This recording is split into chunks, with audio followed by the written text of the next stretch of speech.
Everyone, this is DKeys, bringing you an updated Fresh Air Elementalist build guide following the April 19th, 2016 balance patch. Scepter got quite a few buffs in this patch, bringing it to within 7 to 15% of dagger DPS, and it happens to fare best when Mesmer is providing a high alacrity uptime. In general, Fresh Air builds bring a lot of sustained DPS, and also brings a lot of party utility between buffs, heals, and blast finishers, which it can access many times throughout its rotation without really interrupting its DPS. In general, Fresh Air fares best on smaller hitboxes, as well as in longer fights. Staff shows very well between 15 and 25 seconds just because at that point you have all of your AoEs going, but outside that time frame, Fresh Air, Dagger, or Scepter can be a very strong choice.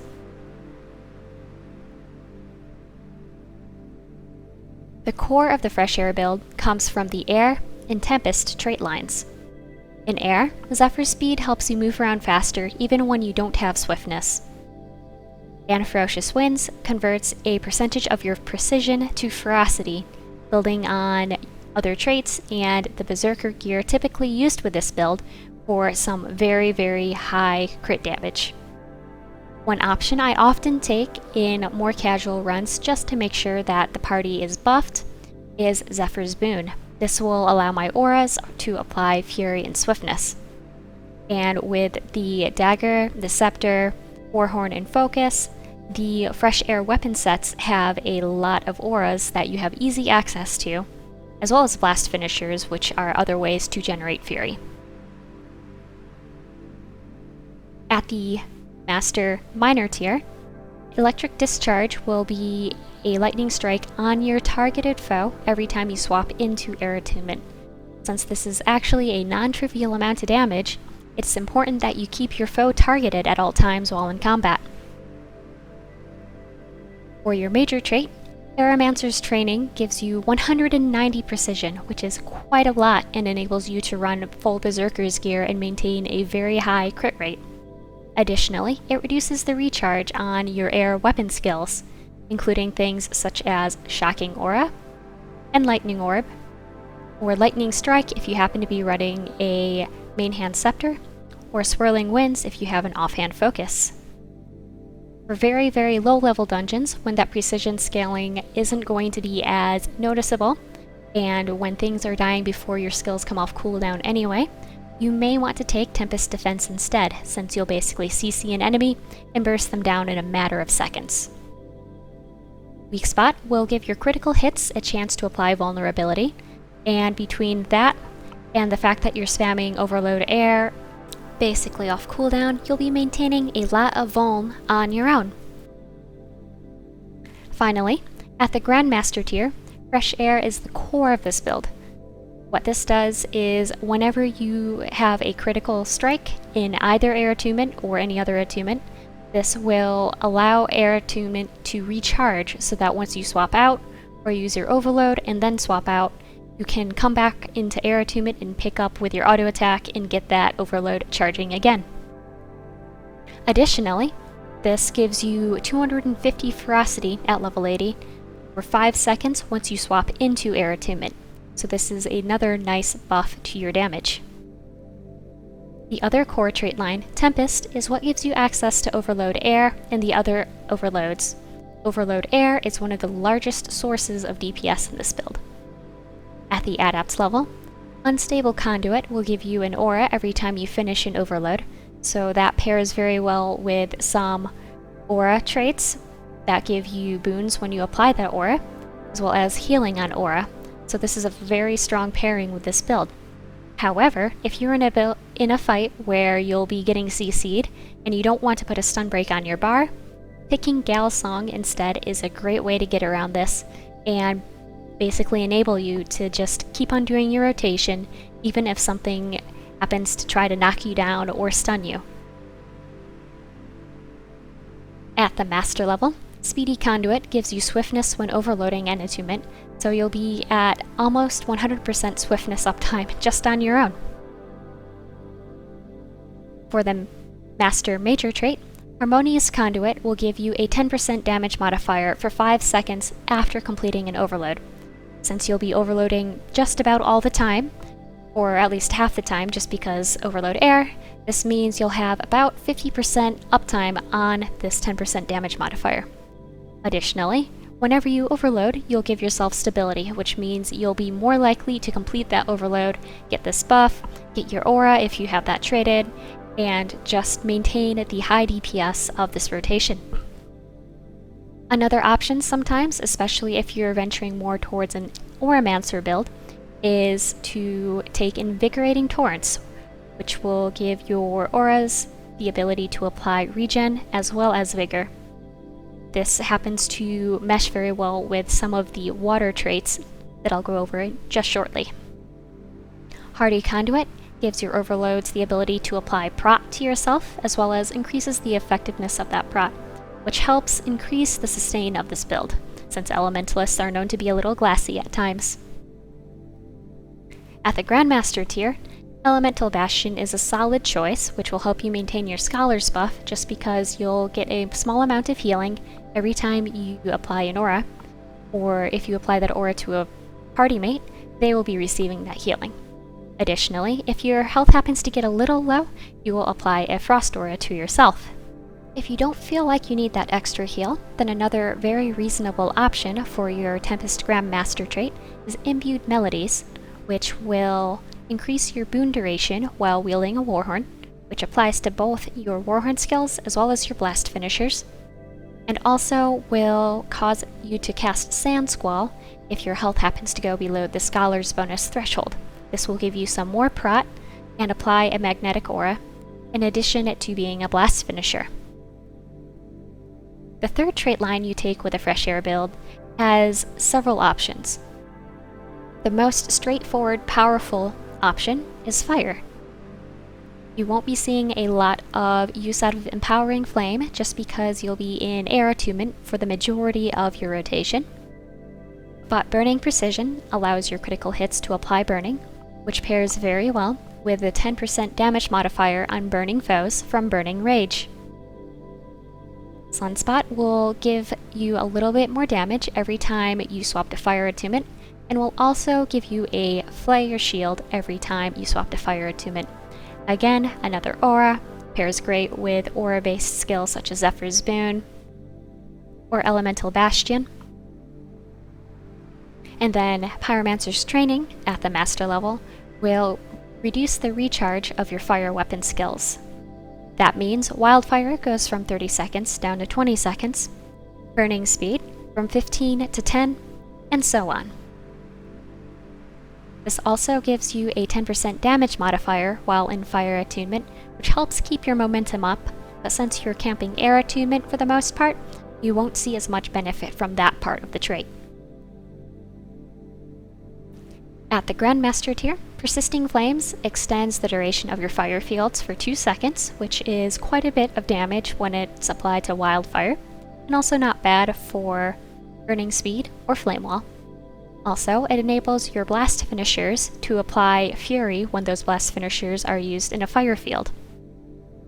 And finally, it allows you to produce a lava font whenever you get downed in combat.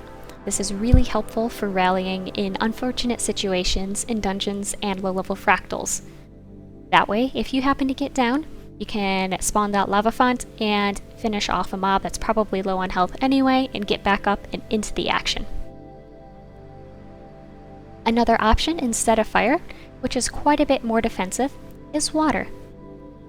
The Adept level minor tier will allow you to heal you and your allies for a little bit every time you swap into Water Attunement. For your major trait, Piercing Shards is a nice little buff to your damage whenever you happen to swap into Water Attunement for its utility, and also increases the vulnerability duration of all your weapon skills as well as overloads and so on. So the vulnerability from Overload Air goes from about 10 seconds to over 13. Another option I will take for some spot fights in raids especially, such as Matthias, is Stop, Drop, and Roll. This enables you to remove burning and chilled when you dodge. This is not only for you as well, it also applies to your party mates. Healing Ripple is another heal when you attune to water. And then at the major tier, I usually take Aquamancer's Training for that 10% damage modifier while over 90% health. This also reduces the recharge on your water weapon skills. So Water Globe goes from about 40 down to about 23. Petal Sword, the same. Frozen Burst from 12, which was recently reduced, all the way down to 8. So you have a blast finisher on a very short cooldown. Another option, if you are lacking Condi removal in your raid or fractal or dungeon group, is Cleansing Wave, which will allow you to remove one condition from you and your party mates whenever you swap into air. So between the two heals and that trait, you're already healing your party a lot whenever you swap into water. Aquatic Benevolence, on top of all of that healing, increases your healing by 15% to allies. Finally, at the Grandmaster tier, Cleansing Water is great if you need even more condition removal. This trait pairs great with Invigorating Torrents in the Tempest line so that whenever you apply an aura, you remove one condition. If the Condi removal or Condi management is covered in your raid, either by Reapers or Druids or other classes, take Powerful Aura instead. This will share out any boons applied by your auras for the auras that normally just apply to yourself. So that would be all of the auras generated by your overloads if you take Unstable Conduit.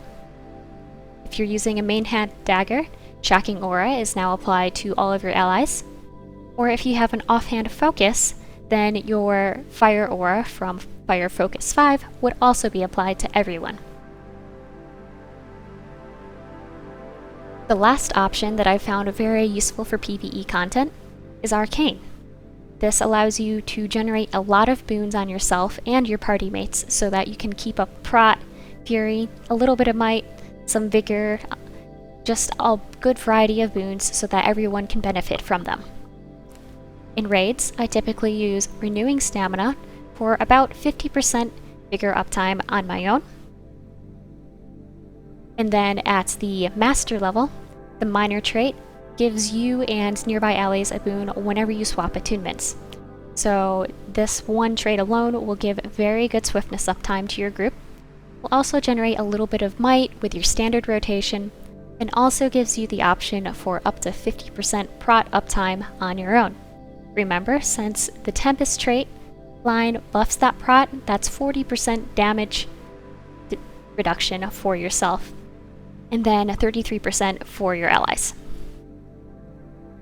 At the Master level for your major trait, I typically take Elemental Contingency while on raids, just because there are a lot of ambient damage sources to proc this trait. So, while in air, that generates a lot of fury on myself, which if I'm using Warhorn, I can then share out using Heat Sink. If I'm in earth, that generates more prot, in water, more vigor, and in fire, even a little bit of retail. Now this great boon variety generated by these traits, as well as your rotation, pairs great with Bountiful Power. This does 2% more damage for yourself for every boon on you. This pairs not only great with your traits, but also if you splash some of these boons on your Mesmer, this means your Mesmer is going to share these back out to you, extending the duration. So oftentimes in raids, when running this kind of build, I see 7 to 8 boons on myself without even trying. Now if you have a Mesmer that may be a little bit weaker in raids, instead take fire or water just for the safer DPS. Because if you only have 3 or so boons on yourself, like Might, Fury, and Swiftness, that really hurts your DPS compared to the 10% damage modifiers in the other lines. Other options for the Arcane line, if you happen to be using this in dungeons or fractals, are Final Shielding, which is a nice safety net to have if you happen to be close to getting one-shot by something. And if you're really bored, you can take Evasive Arcana. so that your dodge rolls, if you end up using them, will be doing quite a bit of damage if you happen to use them in fire or earth. Otherwise, I would just stick with Bountiful Power because it can be great when you stack so many boons on yourself. The meta gearing for the Fresh Air Elementalist is pretty straightforward. You want Berserker everything, including armor, weapons, and trinkets, with powerful infusions, or mighty infusions. On your armor, you want Superior Runes of the Scholar for that extra power, extra ferocity, and that additional 10% damage modifier. And on your raid weapons, I would suggest a Sigil of Force and a Sigil of Air. For nighttime dungeons, I would instead use Force and Night, or if you happen to be running a particular dungeon or fractal a lot, use Force or Night as applicable, and a Slaying Sigil. For challenging content, it's also very nice to have an offhand focus with a Superior Sigil of Energy so that you get more dodges every time you swap attunements, and focus is an appropriate weapon just because this gives you access to Swirling Winds, Obsidian Flesh, and Magnetic Wave, which are all great ways to help boost your survivability. If you happen to be soloing out in open world, it's also nice to have a weapon with a Superior Sigil of Strength, so that you can maintain your own buffs without relying on other party mates, without having to worry about maintaining blast finishers in your rotation, and without having to include Overload Fire. Even though Overload Fire is pretty strong, it's actually a DPS loss to use this as opposed to fitting in yet another Overload Air. In general, since Scepter Dagger is not a very popular pairing right now, I use the same sigils on my Scepter and Daggers right now, and then the same sigils as required on my Warhorns and Foci.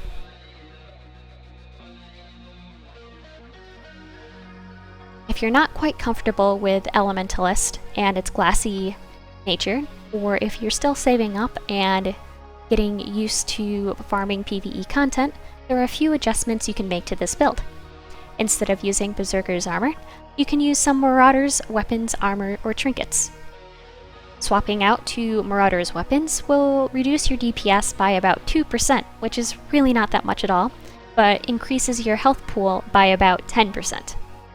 If you swap your armor out, going from Berserker to Marauders, it's about a 4 to 5% DPS loss, or almost 20% more health, which is quite a significant padding. Also, if you use full Marauder's armor, I would consider swapping off Signet of Fire for another utility skill that does some damage, such as Arcane Wave if you're not using that, or Flash Freeze. If you decide to use Marauder's trinkets, that's a 6 to 7% DPS loss, just because you're already so close to the crit chance cap that this is starting to put you over. I would definitely not use Signet of Fire if you're using Marauder's trinkets, but that nerf to your DPS means you're getting about 3,000 more HP, putting you above 15,000. If you use full Marauder's everything, this will impact your DPS by 10 to 13%. You definitely don't want to use Signet of Fire again, but you get 6,000 or more HP, which is a huge boost to your survivability. If you're looking for a cheaper rune set than Scholars, or if you're not comfortable that you can maintain that Scholars bonus for at least 50% of the time, Flame Legion is a great choice, though you have to kind of prioritize your fire fields. Though Rage, Ogre, and even Strength are other decent options, even though Strength isn't exactly a budget choice. For sigils, if you're still saving up for a Force sigil, Hydromancy, Leeching, and Blood are all solid options. Or if you really don't know which way you want to go, slap on a Accuracy sigil for your main hand and don't use Signet of Fire, though this is not an optimal pairing. For food, I highly recommend percent modifier while moving food. There is nothing in this rotation that really hurts you other than perhaps the end of burning speed, so you see great uptime on that buff. The 10% is great if you can afford it, otherwise an 8% food such as an experimental remnant or sage and asparagus salad is very reasonable. Also, you can get these kinds of foods from the portable provisioner in World v World. For difficult content, it's sometimes nice to have some candied dragon rolls or other lifesteal food on hand so that you can have that little extra more sustain. And for casual content, Birthday Blaster is great for its additional power, precision in low dungeons, and ferocity. Or even open world, use a magic find food. You're out there to farm anyway, why not make the most of it? For utility consumables, toxic sharpening stones are usually a great choice, though bountiful also works because you're going to be sharing out a lot of moons. And otherwise, use a 10% or an 8% sharpening stone. You can also get these kinds of food buffs from the portable provisioner in World v World. When applicable, I would highly recommend using an appropriate slaying potion for a dungeon or fractal. And also, while in Fractals, you'll be receiving these offensive and defensive potions anyway as part of your loot, so go ahead and use them for that additional buff. Other things you may want to have on hand now that Dungeons and Fractals are back in the mix are some stealth consumables, in case you happen to be down a thief in a run, or if you happen to get revealed at an unfortunate time.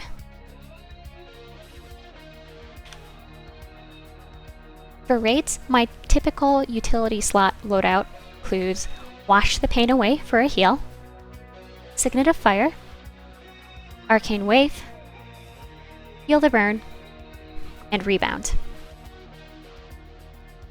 Both Arcane Wave and Feel the Burn are decent sources of DPS as well as support, so sometimes I'll swap one or the other out for a higher DPS skill such as Arcane Blast, or if I'm fighting a large number of mobs or a mob with a larger hitbox, Glyph of Storms is great because Lightning Storm scales wonderfully with large hitboxes, and Sandstorm, which is Glyphs of Storms in Earth, will apply blinds to a number of mobs.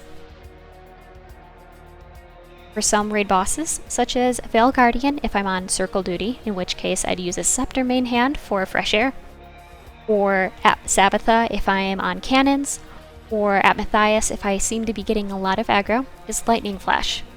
This is great for mobility, allows you to finish up an overload and then get to where you need to be, or helps you save your life while at Matthias, just because if you happen to get chilled in that first phase or at the end, it's really hard to get to that fountain in time to get a debuff off you before you get downed.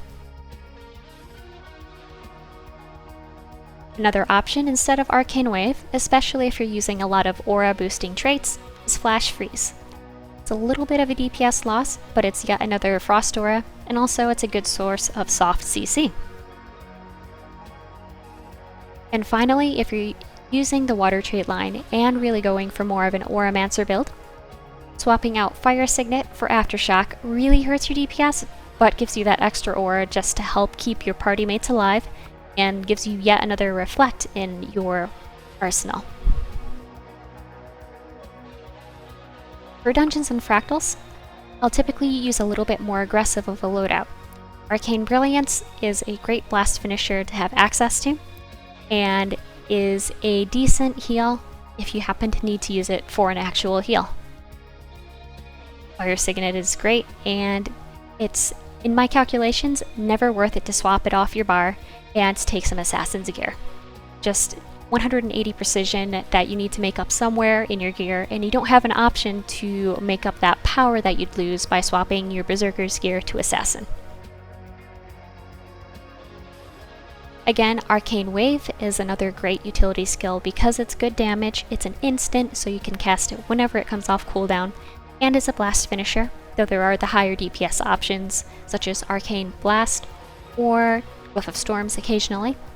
And Feel the Burn helps you maintain that modifier on burning foes, even though you're going to be spending most of your time in air attunement.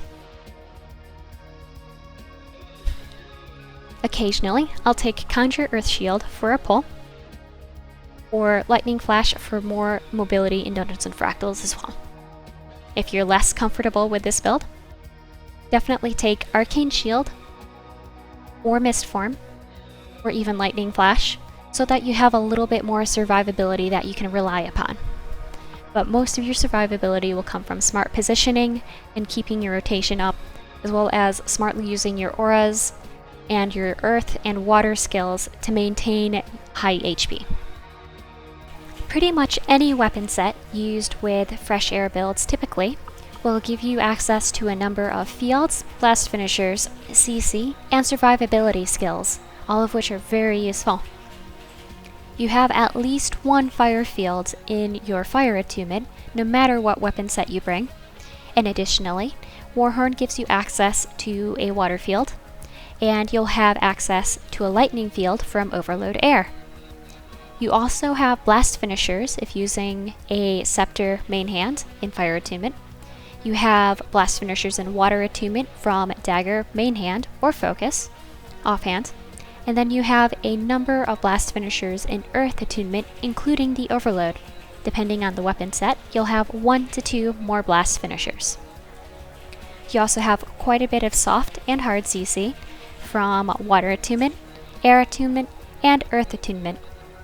Additionally, you have some projectile blocks such as swirling winds on offhand focus. You have a reflect on overload earth, as well as magnetic wave. And you have a great invulnerability from obsidian flesh on offhand focus. Additionally, water attunement gives you access to several heals, including the overload if you're willing to wait for it. Your DPS priority for fresh air builds, as well as the rotation that comes from that priority, is pretty simple and gives you lots of opportunities to break out of it to use utility skills or other skills to help boost your damage or survivability, and then hop back in and keep your good DPS up. If you're using an offhand Warhorn, Lightning Orb and Wildfire have amazing coefficients which make them great to use whenever they're off cooldown. After that, Overload Air, even though it has quite a large cast time, is very powerful as well, especially since once you complete that overload, you'll buff some of your nearby party members to do an extra small bit of damage with an extra lightning strike.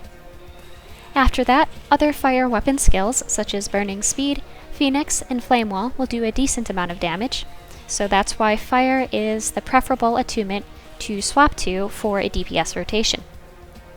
After that, your auto attacks take priority. Lightning Whip, if you're using a main hand dagger, is very powerful. If you're using a main hand scepter, keep on spamming Arc Lightning and using Lightning Strike off cooldown. With quickness, you should be able to get about 2 Arc Lightnings fully channeled before Overload Air is ready. And with Alacrity, it will be a little bit less than that, which makes it a little awkward, but that DPS you lose for not completing that channel is easily made up by the lightning strikes, which you'll have ready to go every 2 seconds or so. Otherwise, if you need some support, swapping to Water Attunement and using Tidal Surge is not that much of a DPS loss. Or if you're in Earth, using Ring of Earth is not that bad, though make sure that you're not going to be screwing up some raid mechanics, such as Matthias's machine gun, if you happen to use that skill, because it is a projectile block. If you are breaking your rotation to use a weapon skill for its utility, try to do so either after completing an air overload so that you keep up your DPS and also get the nice buffs from completing an overload, or right after putting down a fire field, especially if that fire field happens to be from your offhand Warhorn. For example, at VG, I will sometimes swap to water right after completing that overload if I'm running out to a green circle so that I can help the druid heal my group right after absorbing that large amount of damage. Or if I happen to be using an arcane build at one of the bosses, I'll swap to earth alternatively instead of fire so that I can use either a blast finisher or get more prot on myself so that I can keep my and my party up and happy. Overall, I find the fresh air playstyle really fun and really rewarding, and it really enables me to have a lot of flexibility without a lot of trouble to support my group before, during, and after a fight by stacking Might and Fury before and during the fight, and help stacking Swiftness afterwards, all while staying on the same weapon set. Also in dungeons, I Remember to take FGS so that I can run around and keep up with the faster classes without having to swap around weapons and use the movement skills on them, even though using a Ride Lightning is still fun even though you can't jump and use it anymore. Overall, I'm pretty excited about this balance and content patch. Even though the content really wasn't that new, it's nice to have Dungeons and Fractals being rewarding to do again. Thanks for watching!